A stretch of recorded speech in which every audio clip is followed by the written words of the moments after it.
Hello and welcome back to Let's Play Rogue Trader with me, Bring It On. Let's return to our ship. About you.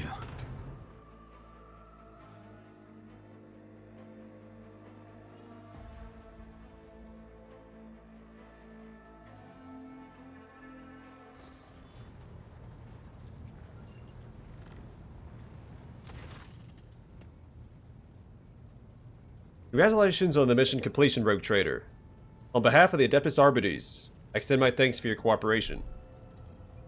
On a separate note, I'm grateful for your fire support as my squad advanced on the lower deck. Your marksmanship, timing, your shots on the fuel pipes gave us a significant advantage.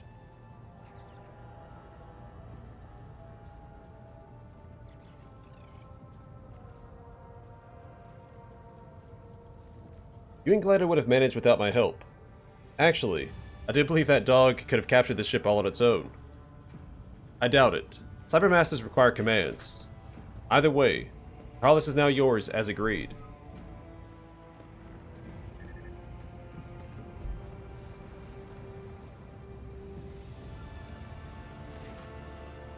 Your Lordship, if you'd permit me to interrupt, I am pleased to inform you that the boarding team has presented a most extraordinary gift to your dynasty. The heretics were keeping something of rare value in their hold.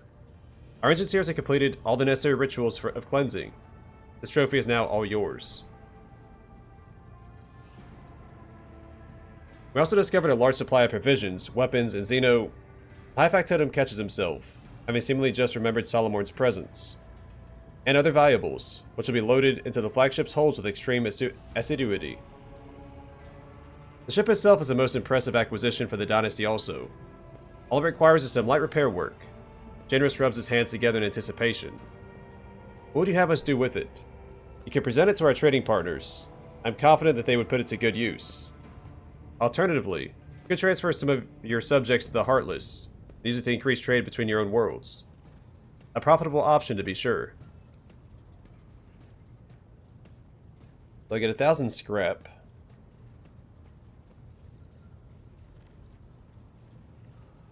Lose profit factor.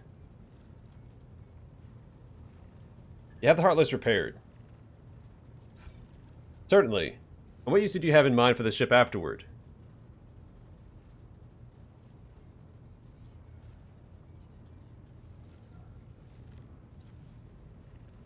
So escorted by the Heartless, the Rogue Trader ship is being escorted by the frigate Heartless. The protecting trade routes, the frigate Heartless has been converted into merchant ship of House von Valancius. Yeah, I wish to see the Heartless as my escort. Once it is cleansed and restored to its proper state, have it protect the flagship. The factotum's eyes dart over the data slate in his hands. I believe we could perform all the critically necessary repairs on the Heartless within the shortest time. Only the fighter launch bay and certain parts of the hull might pose some difficulties. It'll take longer to fix those. Regardless, the vessel will be ready to serve the dynasty without delay. Well, now that all the financial matters have been resolved, allow me to graciously to take my leave. The valuables must all be meticulously inventoried. Factotum offers you a deep bow, glancing sideways at Solomorne, who seems to be in no hurry to leave.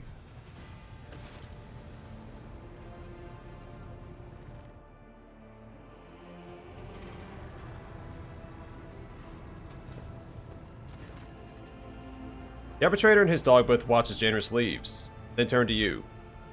There's one more thing, Rogue Trader. Your performance aboard the Heartless was highly appreciated. As an additional token of gratitude from the Adeptus Arbites, I'll be joining your personal security detail, at least until we arrive on Dargonus to meet with the Marshal. He has business to discuss with you, and I have a mountain of reports to write up about this operation.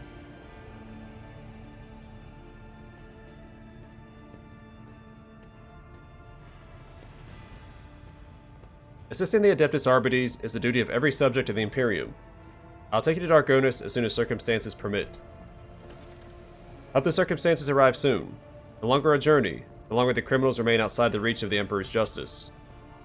Solomorne nods at you, gives a quick salute, and leaves with Galado at his heel.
The reactivator armor. The wearer's reactivate range is decreased by +2. When using reactivate, the wearer gains 19 temporary wounds, and base armor property plus 9%.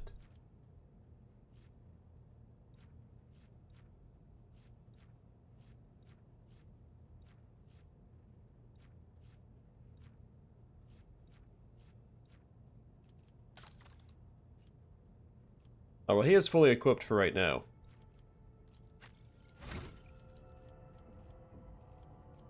We'll just do, Dominate on Adira. Target must pass a willpower resistance test with a -5 penalty. On their next turn, they will spend all their movement points to move as close as possible toward the Psyker. They can act as normal, but all their MP are spent on moving toward the Psyker. At the end of their turn, the target must make the willpower resistance test again, otherwise remain under this effect.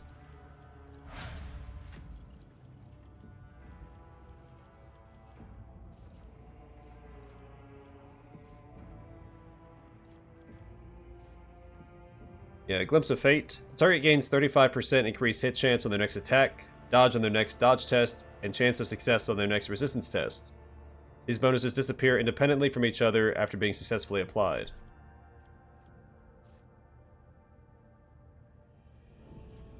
Or do I want more damage?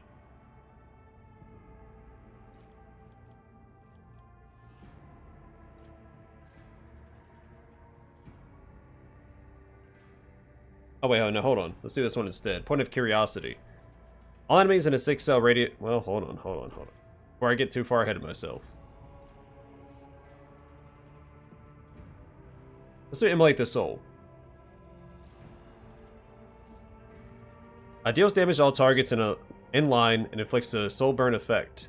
The soul burn, the target suffers 17 damage at the start of their turn. At the end of their turn, they must pass a willpower resistance test to remove the flames.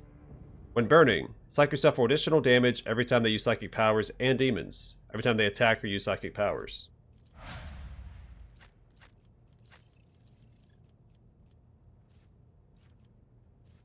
Medikai Signal, sure.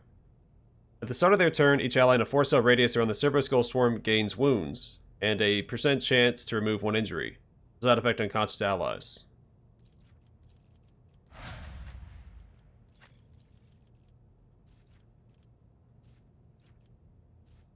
Wall of Rockcrete. The Vanguard and other allies in a 3-cell radius around them gain temporary wounds. All affected targets suffer minus 50% less damage from the next attack. The effect lasts until the start of the Vanguard's next turn. Good enough. Alright. Solomorne, where do you hang out at, buddy? Up here.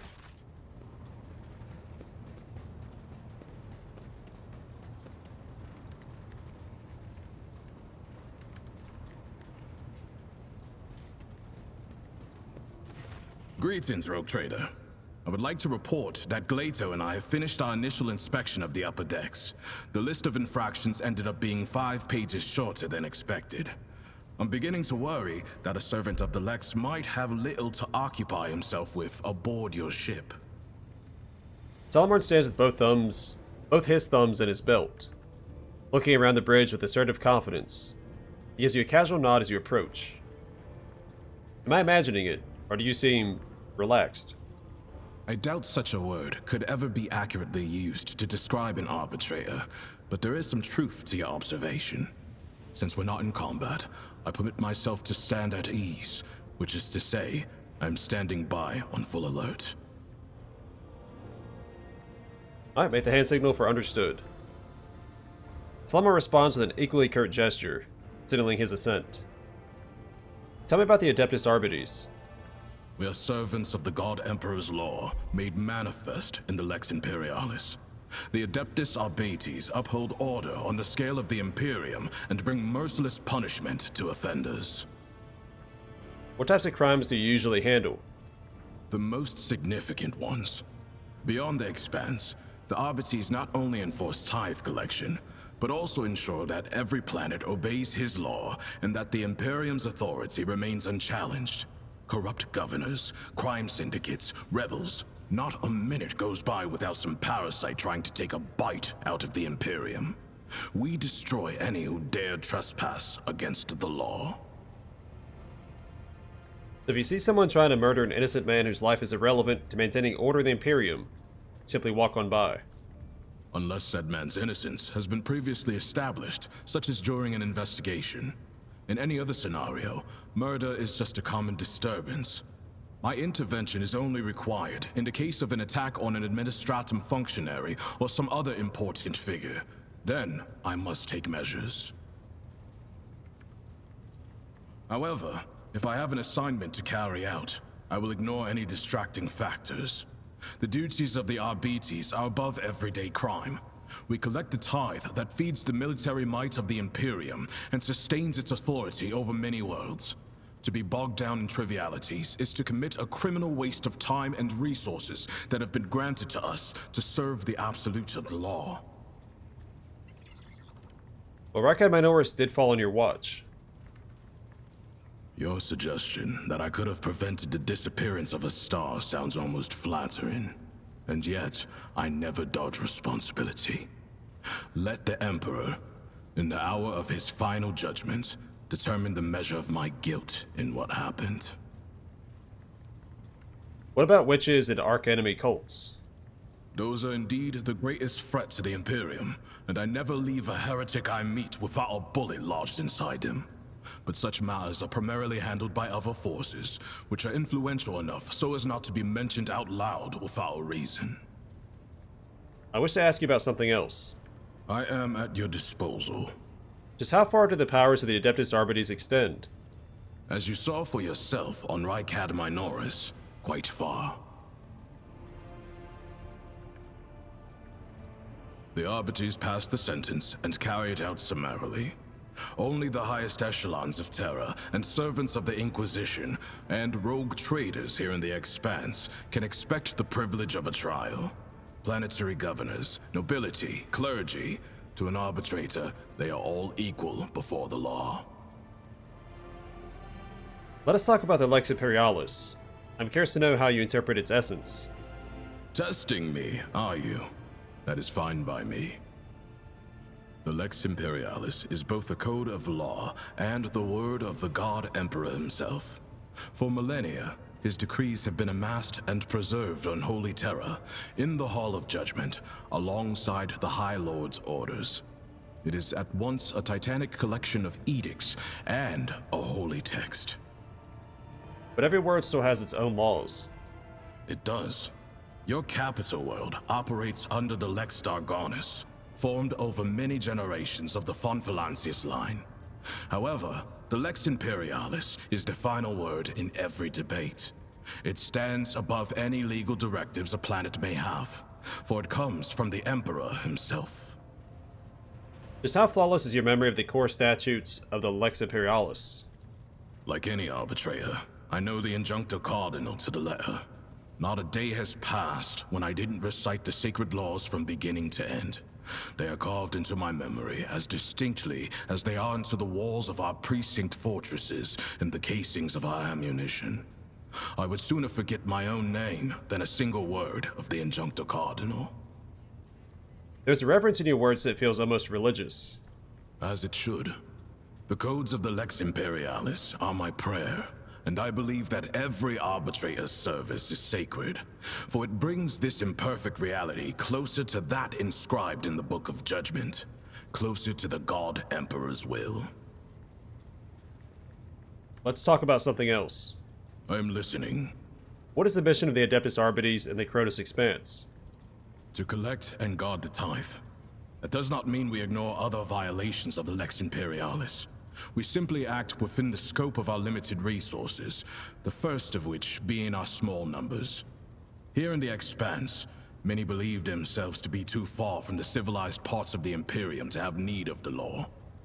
The presence of the Adeptus Arbites helps to remind those people that the Lex Imperialis is in effect wherever there is at least one human being. That will do. Solomorne nods faintly. I wish to know more about you. You prefer to have a better understanding of the people you travel with. That makes sense. Ask. Solomorne gives you a long, studying look. Where are you from? Port Wander in Calixis. The gateway to the Expanse, a monumental station, always covered in ships and bursting at the seams from all the dealers, pilgrims, mercenaries, and criminals. Compared to Port Wander, Footfall is just a lifeless rock in the void.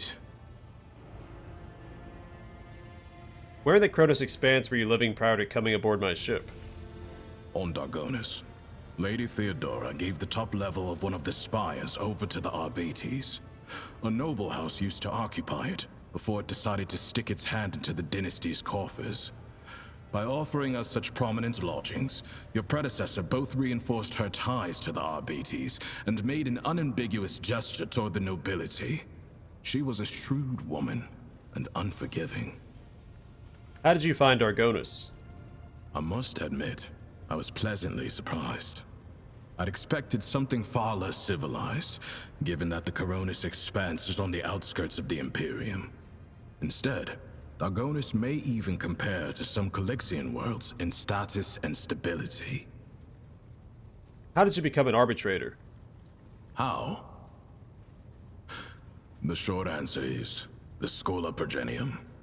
But I doubt you'd be satisfied with that.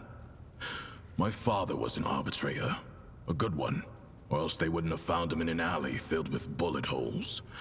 Someone who served with my father told me he was shot with 10 different weapons, and that he took at least 4 of the bastards down with him. Solomorne echoes the word with a grim smile. I was sent to the Schola Progenium right after that, and the mentors there forged me into an arbitrator. I was an eager student, thanks to the example of unyielding duty and dignity my father set for me. The only thing I didn't need to borrow from him was hate. He didn't instill that. It was always with me. I never doubted that criminal vermin deserve only execution, but it was my father's death that truly crystallized my hatred, made it complete. Solomorne's gaze is completely emotionless. Were you able to avenge your father? No, I didn't want to. There was a time when I wasn't sure what to think of my father's death. Or rather, I tried not to think at all. I didn't look into the case, or for any other reason, to go back to Port Wander. Arbitrators are never assigned to their homeworlds anyway. But when I was leaving Calixis, our ship spent several days docked at the station, and so I permitted myself to go to the spot where my father was killed. I stood there for a while, and nothing. I knew that another arbitrator would have already seen the investigation through. I had nothing left to do there. Solomorne's eyes stop on you. Hatred does not come from nowhere. Must have been your father's influence. It's possible. He didn't speak much. Sometimes we went days without saying a word to each other. The only time he was talkative was when he was going through his cases at night. He would inform me in terse and simple words who had sold out and why, what depravities the heretics from the lower hive levels had committed, what base motives the workers had had for hanging their foremen. All I did was listen, watch, and think. That was enough. You haven't said a word about your mother. Who was she? From what my father told me, she was a principled woman of poor health. She died in childbirth. Not having known her might be the sole regret of my life. You just make up that sorry tale, or did it actually happen? It's all true. I am a second-generation arbitrator, and my father is as dead as it gets. I wonder if being killed in action runs in the family.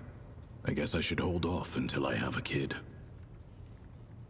Not a muscle twitches in Solomorne's face, making it impossible to tell if he is joking. We brought you specifically to the Kronos Expanse.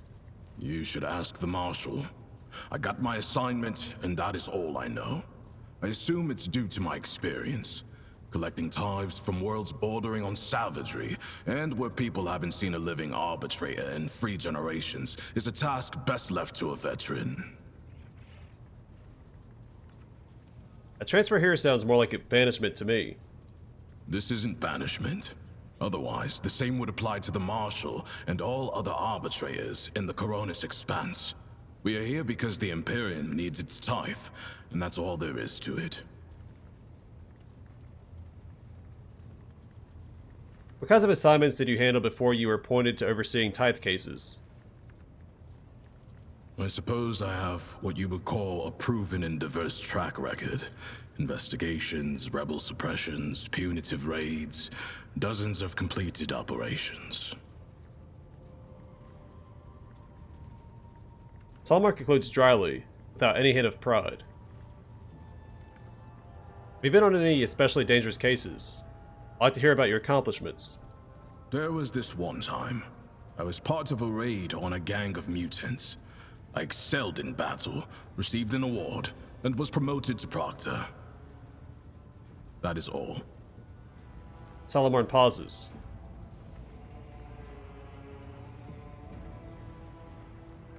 Are you mocking me? I just hoped it would discourage you. I only know how to give a full and exact account, and this story about lost limbs and odious abominations, I wasn't sure if a rogue trader would appreciate having to listen to all that.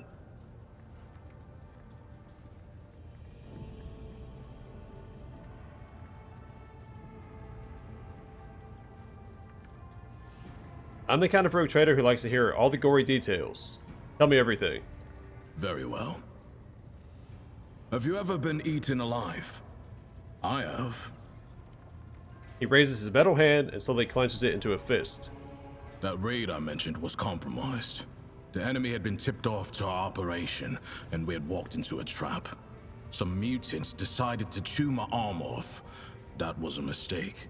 Since I couldn't free myself, I pushed my hand down his throat, grabbed something inside, and used him as a shield. While the thing was gnawing on my bones and spraying me with ichor and my own blood, I opened fire on the rest of the scum. That little maneuver bought my unit a few critical seconds. I am fortunate to be fighting on the same side as you. Fortune has little to do with it. You have formed an alliance with the Arbates, just as your predecessor did. My presence here is only the expected result of your decisions. Well, let's talk about something else. I'm listening. About your cyber mastiff. You hear that, Glato? The rogue trader himself is asking about you.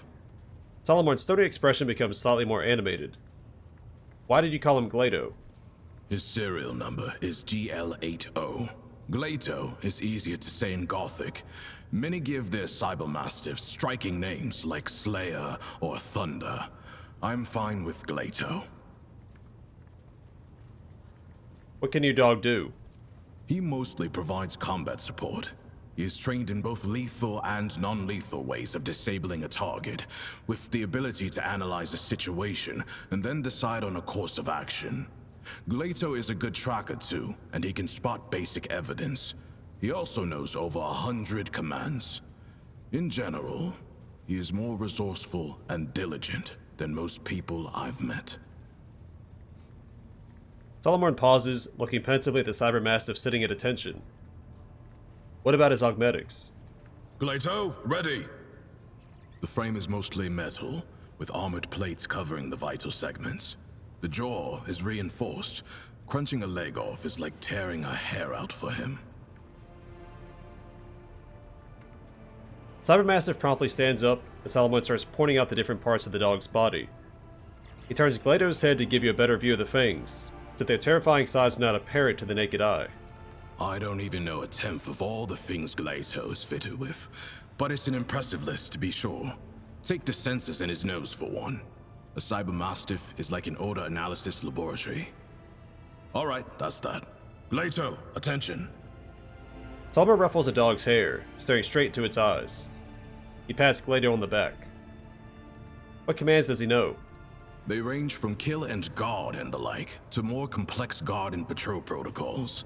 A protocol is a combination of behavioral patterns, which the cyber mastiff follows according to the present situation. In other words, I don't have to control Glato all the time. He can adjust and react to the circumstances on his own. Glato, down. Cybermastiff yawns, casually bearing a terrifying arsenal of razor-like teeth.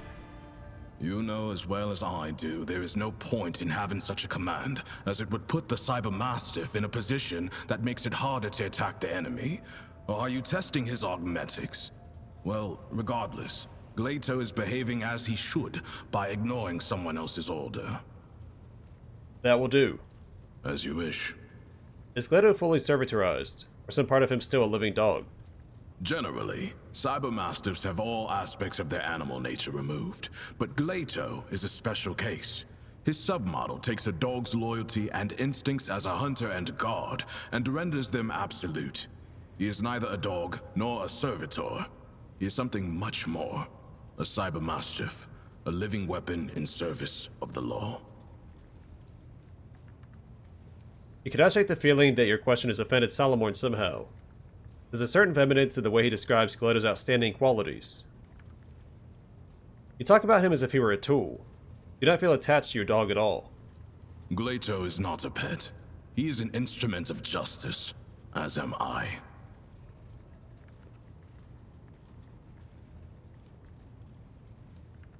And you'd be willing to sacrifice him for your mission. I haven't had to so far. I do not spend time contemplating such things. It is a fruitless pastime at best. Did I mishear? Or did you just say you consider yourself to be on the same level as your dog? Him or any other weapon that lies in the hands of the law. Only my service to the Lex Imperialis determines the level on which I stand. Proctor, evidence suggests that you are not quite so indifferent to Glato as you want people to believe. Impossible. You found me out. Yes, I am 1/100% less indifferent than I let on. Solomorne raises an eyebrow. He only listens to you then. Correct. Both his training and his augmetics ensure that Glato only accepts orders from me or from my superior officers. Apart from having the obvious benefits, it also serves to prevent disarray on missions involving multiple cyber mastiff handlers. I see. Solomorne says nothing, his attention focused on his dog. It must feel strange to be without your unit. I've never been a part of a rogue trader's escort before. That said, I adapt to change more quickly than you might think, and as long as Glato is with me, I can handle any transition. Solomorne glances around the bridge. Hello, Glato. Cybermastiff pricks up his ears, examining you with an intelligent look that seems anything but bestial. Pet the dog. You're a fine and loyal companion, aren't you, Glato? I must remind you that Glato is a living weapon. If you like the number of fingers you have, do not touch the dog. I'm still going to pet him. I am sure a rogue trader can afford the best implants.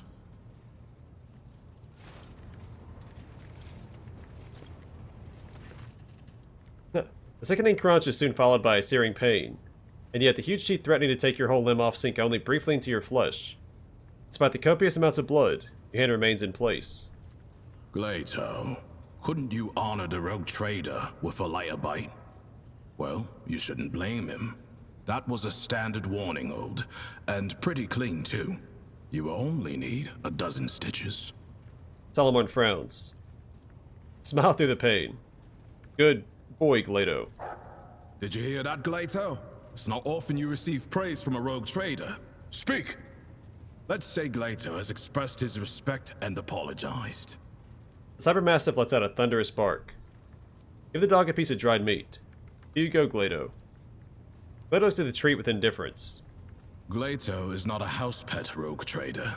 Trying to feed him will get you nowhere. He only eats out of my hands, and only at specific times. Strict training.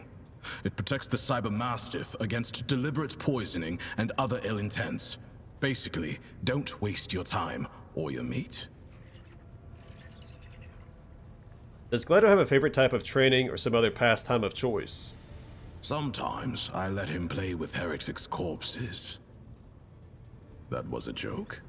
If you're asking about entertainment, that concept does not really apply to an RPT's dog. But I like to imagine that Glato is enthusiastic about training with me, that he enjoys running long distances at my side, and during target practice, he always seems eager to hear me give the attack order. Solomorne pauses. That can't be all of it, can it? Fine. Let me satisfy your curiosity. I do have a special exercise that helps to sharpen Glato's hunting instincts. I take a few ammo casings and hide them in hard-to-reach places. One time, after a raid on a manufactorum, I gave him a whole abandoned workshop to run around in, but I also played a trick on him by throwing one casing onto a ceiling beam. Then it was Glato's turn to play tricks. He waited under the beam until I walked up to him, then he jumped onto my shoulders and climbed to the top. He cut my temple open with his claw and almost broke my clavicle, but he got the casing. He lets out a small cough. I think you and Glato could do with your own training ground. Order a space be prepared in one of the compartments, have it outfitted with everything you need. The equipment needs to be sturdy. Glato is unstoppable when he's not holding back. Thank you. The corners of Solomorne's mouth curl upward. Serve with duty and honor, Glato. Cyber Mastiff growls quietly. It seems he does not take kindly to anyone making eye contact with him for more than a second. I have other business to attend to. You know where to find me, Rogue Trader. Rogue Trader. Solomorne gives you a curt nod in greeting. You know... Cool. Alright, well I'm gonna call it here, and next time... Nope, not yet. I'll speak to Cassie about Solomorne.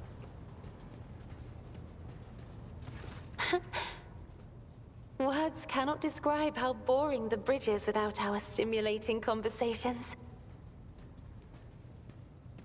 What does your special sight reveal? The canvas of Kibella's soul has become a battlefield.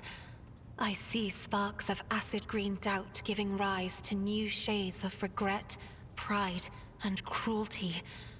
They are ruining her former palette of anthracite and scarlet, mixing into ever more murky and frightening colors. Master Anthar is enveloped in dense gold, but like the sun on an ice world, its radiance offers no warmth, only the steely sheen of immovability. Sometimes I see flashes of another color. It is as if the metal carapace were only a screen, but deep down inside, scarlet fire rages. I have enjoyed your Alright. Well, I'm going to call it here. Next time we can head towards Mundus Valancius and head to Dargonus. But for now, thanks for watching. I hope to see you guys in the next one.